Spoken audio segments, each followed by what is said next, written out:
สบายดีพี่น้องเอฟซีทุกท่านทุกคนสบายสั่นสดใจคือกับพี่น้องเมื่อเราลงมาใส่บาตรพี่น้องอยู่บ้านน้ำมูงนะจ้าคนก็สิบลายเป็นไดนะพี่น้องตัวเดี๋ยวเข้าใจทำพัฒนานะท่าพาม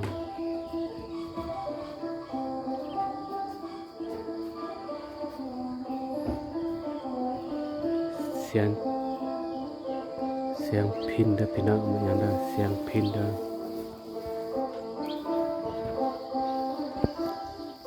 ดังเนาะ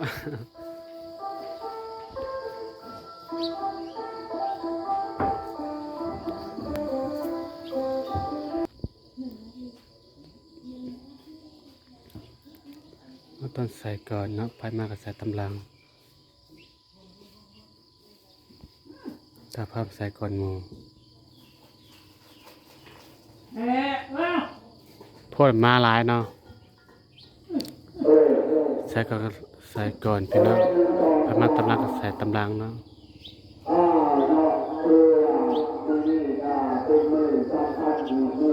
เสียงเนี่ย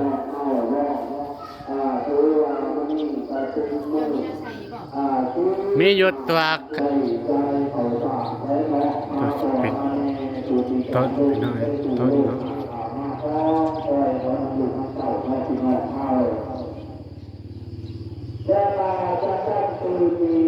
ตัวเสียต้นเนาะ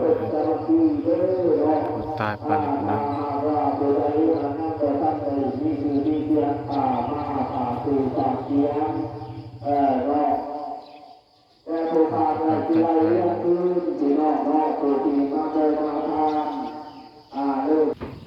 เจ๊ดำกับสะเอื้อยหักมา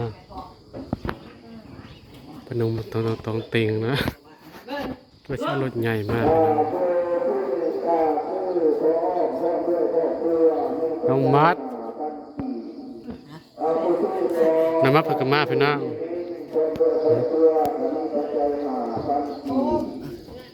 ฮะสเก็ตมุงทางพี่น้องเพื่อน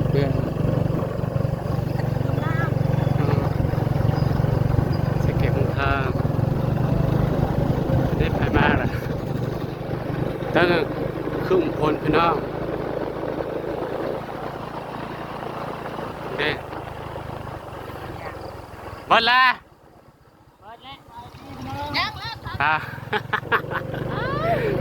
คือหลานก็สาวหลานไปแล้วแต่ห้องข้ามเพื่อนพี่น้องคิดว่าใช้รถใหญ่มากพี่น้องต้องเอาดักมาเนาะแต่เจ๊ดำมันอยู่วัดก่อนพี่น้องมันพอออกมาเอาคันสบาเนาะโอ้ห้องข้ามเพื่อนนี่เนาะ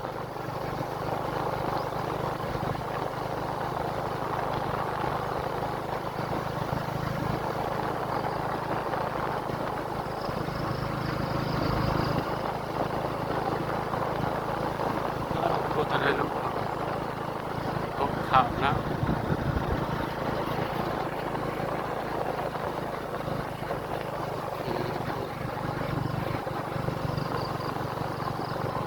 ดูห้องทางพี่น้องโอ้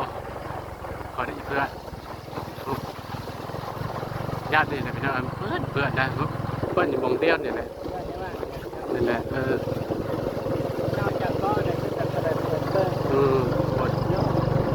คนเพื่อน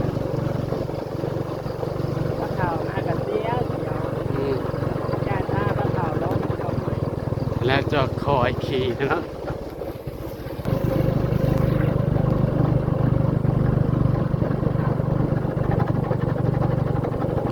ท่านเอกกลัวไข้ในกลัวทั้ง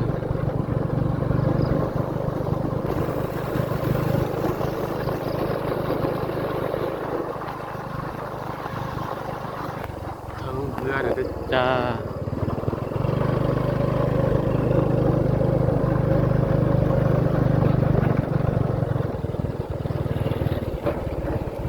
คอยเพื่อน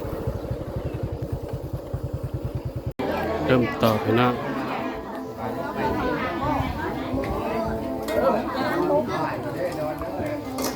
คนกับศิลาเติมเนาะใช่ป่ะ เอามาหน่อย น้องเดือนย่ายพี่น้อง นี่นะเค้กคุณกินอะไรนะพี่น้อง เป็นละมุกเลยนักเลย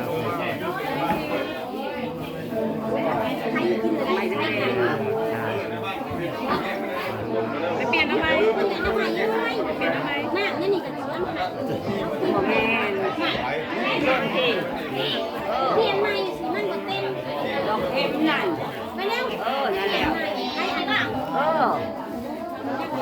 นี่แหละเปลี่ยนแล้วเห็นเดิมแดงก็ได้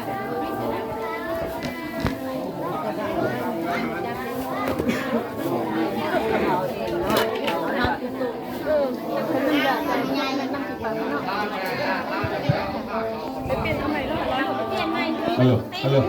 alo. ทันเลย สามเดือน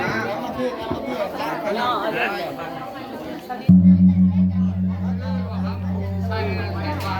ลายนี้เนาะ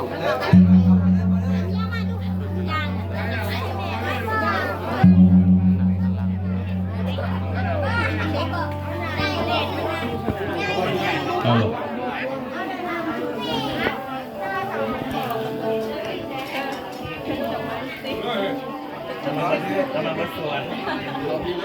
เฮ้ย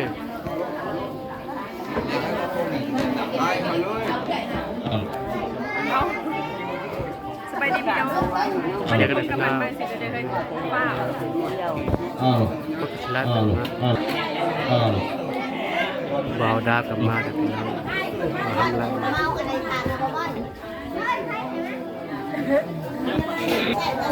พาคนร้ายเลย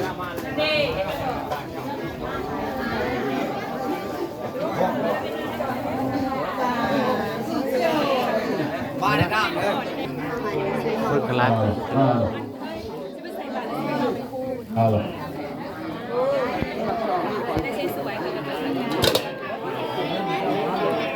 พาพี่น้อง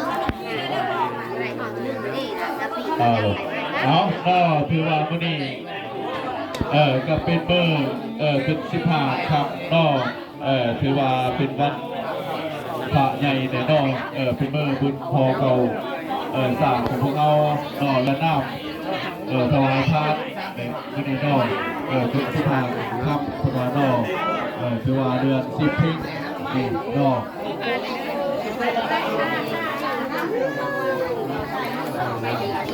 เอาใส่ได้กั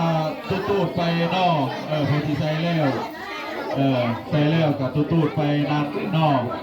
พวกว่าสถานที่เฮานี่ก็มันก็จะปลุกพวกนอกที่นี่ก็ถือว่าคือสิหลาย เราขสากนะเธอเราข ที่ สาก เฮา นะ ใส่แล้ว ก็สาบะ ถ้ามีคนนั่งรถทักตลาดก็ได้ ตอนประมาณ11 โมงก็จะมีการโยนของประสาท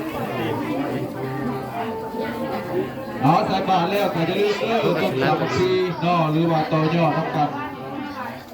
ว่านี่ยอดเท่ากับพวกหลายอยู่มื้อนี้ก็ถือว่ามาต่อน้ำกันต้นสามัคคีไผยังบ่ทันให้ก็พวกเราก็จะได้เรียบเรียงพื้นนี่ก็เรียบเรียงพื้นแต่ว่าไผบ่ได้ก็จะได้ คนกระไรตัวพี่น้อง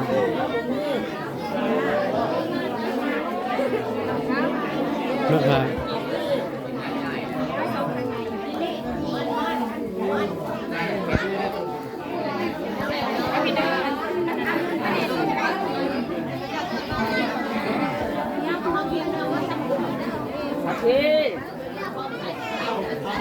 เราหาเก็บเงินมา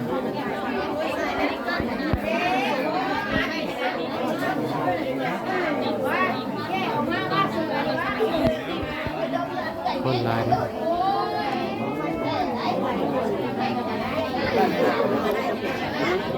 เป็นมือใส่บาตรนะนะยุ่งหาภาษา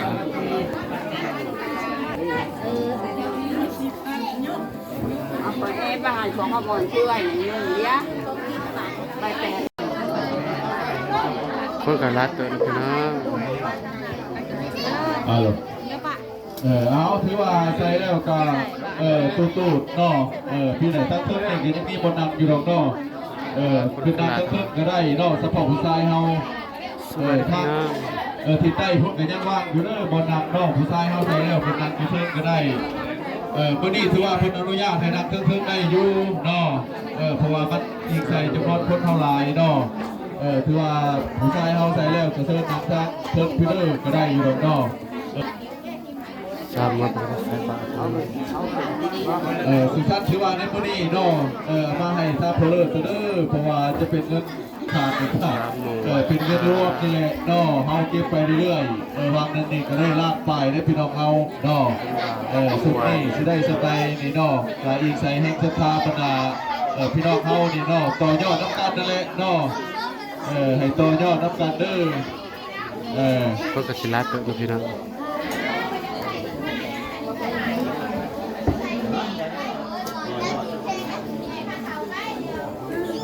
เนาะ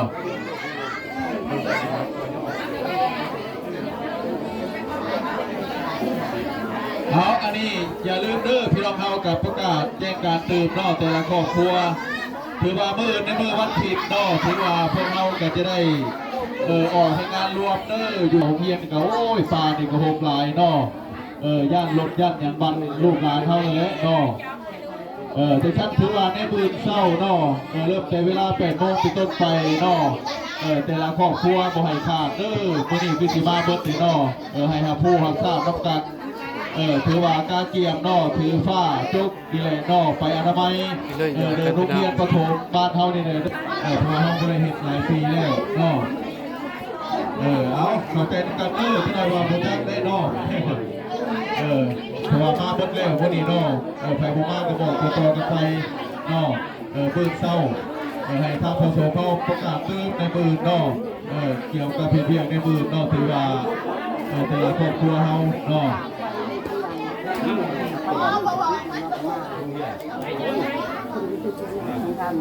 กระลาเกิดกับพี่น้อง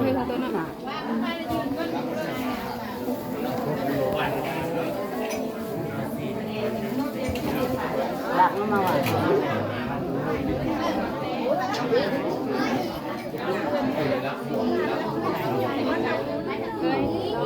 อันนี้คือนะเขาจะเป็นความทรงจำของแต่ที่เขาจะเอาของเขาไปแล้วกลับสิมา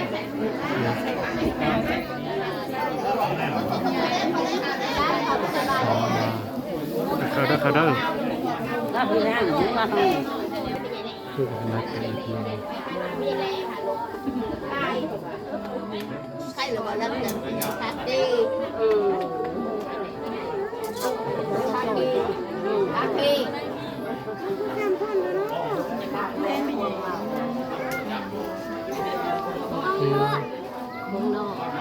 เราดาว เอาหรอนอเอาไฟฟ้าแล้วนอครอบครัวใดยังบ่ทันได้ต้นสามัคคีนี่ก็เว้าแล้วเว้าอีกเนาะถือว่าถ้ายังบ่ได้ก็จะได้รวบรวมนะครับเพิ่นก็จะได้อ่านเนาะได้เบิดพี่น้องเอาเนาะหาพันกีบหรือว่า10,000ต่อยอดไปนำกันเด้อเนาะ10,000ได้ก็20,000เนาะบ่แม่นแต่ว่าสามัคคีต่อยอดนี่ก็ได้นี่ปัจจุบันนี่บ้านเฮานี่มีการก่อสร้างคือทางสถาน ไลค์กดแชร์เข้ามากินลาบน้ำสบายดี ไปเด้อจ้าบ๊ายบาย